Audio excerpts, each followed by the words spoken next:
cái có khởi đầu cho người nhảy, và để sắp tới thì tôi sẽ còn những trận đấu quan trọng.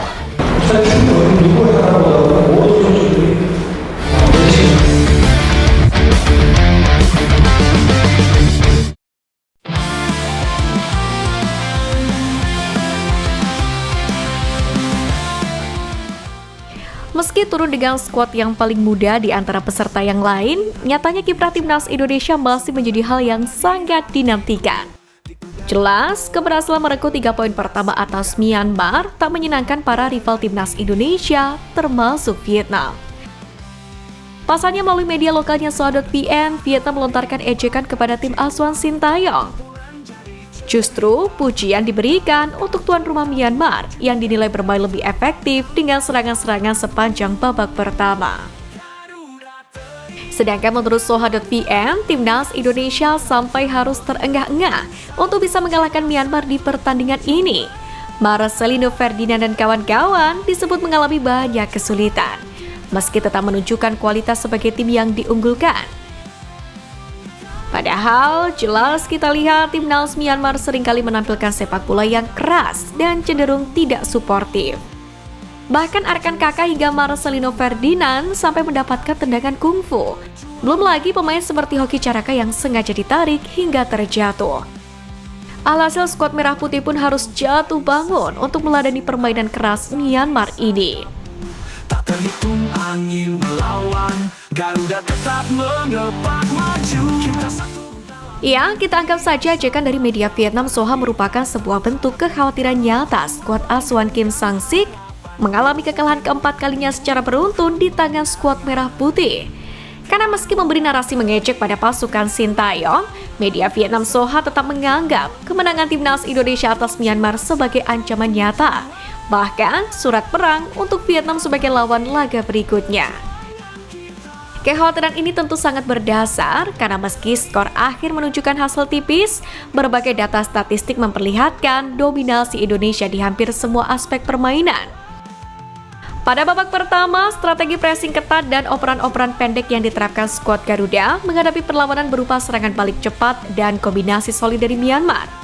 Namun, situasi mulai berubah pada babak kedua, di mana timnas Indonesia tampil lebih dominan dalam penguasaan bola dan perencanaan serangan. Secara keseluruhan, statistik pertandingan yang diunggah melalui akun resmi Instagram Timnas Indonesia juga memperlihatkan keunggulan skuad Merah Putih di berbagai lini, di mana Timnas Indonesia mencatatkan penguasaan bola sebesar 58% lebih tinggi dibandingkan dengan Myanmar yang hanya memperoleh 42%. Selain itu, di lini depan, agresivitas serangan Timnas Indonesia pun mulai terlihat lebih tajam pada babak kedua, di mana dari total 10 tembakan yang dilepaskan pemain Timnas Indonesia, 4 diantaranya mengarah tepat ke gawang. Sebaliknya, Myanmar mencatat 7 percobaan tembakan dengan 3 yang on target.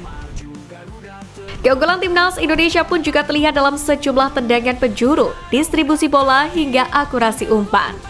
Termasuk untuk operan ke area sepertiga akhir lapangan, skuad Merah Putih pun mencatatkan 19 kali percobaan, jauh meninggalkan Myanmar yang hanya mencatat 11 kali.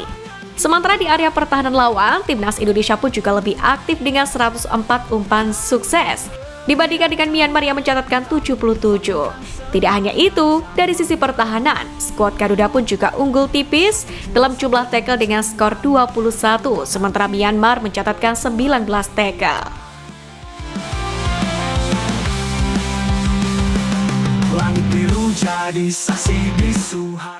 Hal ini pun membuat striker Vietnam turut waspada. Sebagai salah satu lawan yang akan dihadapi, striker Vietnam Tien Linh menganggap timnas Indonesia sebagai lawan yang sangat penting. Apalagi laga akan digelar di kandang sendiri.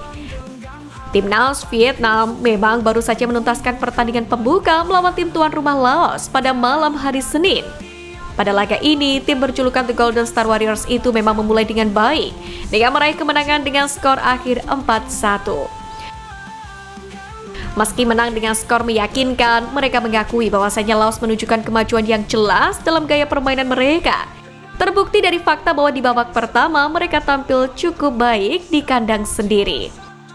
Untuk itulah Tien Linh berambisi untuk bermain lebih baik ketimbang saat berjumpa dengan Laos saat bersuah dengan timnas Indonesia nanti. Ambisi dan semangat menggebu-gebu memang ditunjukkan oleh skuad Vietnam sejak masa persiapan. Mulai dari media lokalnya, federasinya, pemainnya, hingga pelatihnya sesumbar dan berambisi besar untuk bisa lolos sampai ke final dengan mudah. Perjuangan kita.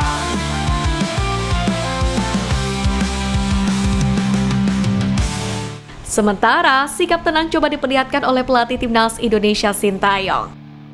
Dari awal, ia telah memberitahukan kepada semua pihak bahwa ia berangkat dengan skuad muda. Skuad yang berisikan pemain dengan rataan usia 20 tahun. Bahkan di laga perdananya ini, hampir 80% skuad yang tampil sebagai starter merupakan debutan di level senior. Namun faktanya Muhammad Ferrari mampu memberikan perlawanan menghadapi tim yang diperkuat sejumlah pemain berpengalaman.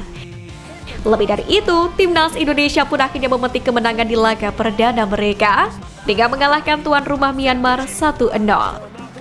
Hasil ini pun membuat pelatih Sintayong sumringah karena mereka bisa melalui tekanan di laga perdana dengan hasil positif. Menurut juru taktik asal Korea Selatan ini, penampilan yang diperlihatkan para pemainnya di atas perkiraannya. Pelatih timnas Indonesia itu lantas memberikan sanjungan. Ia melempar pujian kepada para pemainnya usai tampil Spartan melawan Myanmar di Piala AFF 2024. Setiap pertandingan pembukaan selalu sulit, para pemain bermain lebih dari yang saya harapkan dalam pertandingan ini. Dan kami berhasil meraih 3 poin kemenangan. Ini merupakan satu kebahagiaan bagi tim. Terima kasih kepada para pemain untuk performa ini. Myanmar juga merupakan tim yang bagus dan mereka bermain sebaik mungkin. Kemenangan atas Myanmar sendiri menempatkan Indonesia di peringkat 2 klasemen sementara. Tim Merah Putih akan berusaha melanjutkan hasil positif di laga selanjutnya kalau melawan Laos. Apalagi duel ini akan digelar di Stadion Manahan pada Kamis malam. Kuat menggenggam harapan di ufuk timur, menunggu kemenangan. Garuda teriak. Untuk itu kiprah timnas Indonesia sendiri kian menarik untuk dinanti. Selain karena Indonesia memang sering kali menjadi penantang di laga final, keberhasilan timnas Indonesia sebelumnya yang mencapai putaran ketiga kualifikasi Piala Dunia 2026 pun akhirnya menempatkan timnas Indonesia sebagai favorit utama di grup B Piala AFF 2024 ini. Klaim ini datang dari media asal Amerika, ESPN. Namun dalam ulasannya, mereka tak menampik bahwasanya timnas Indonesia diperkirakan akan menghadapi tantangan besar dalam upaya meraih gelar juara di Piala AFF kali ini. Karena Indonesia memilih untuk menurunkan skuad yang mayoritas terdiri dari pemain muda. Ditambah lagi beberapa pemain diaspora yang akhirnya batal bergabung karena urung mendapatkan izin dari klubnya masing-masing.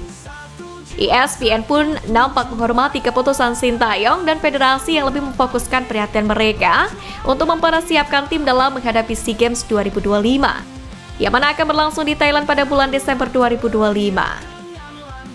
Meskipun ini juga bisa menjadi peluang besar bagi Sintayong untuk mempersembahkan trofi pertamanya bersama timnas Indonesia.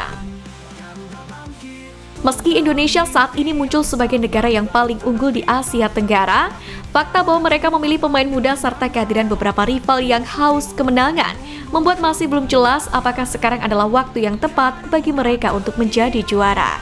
Demikianlah tulis ESPN. Satu jiwa, satu tujuan. Garuda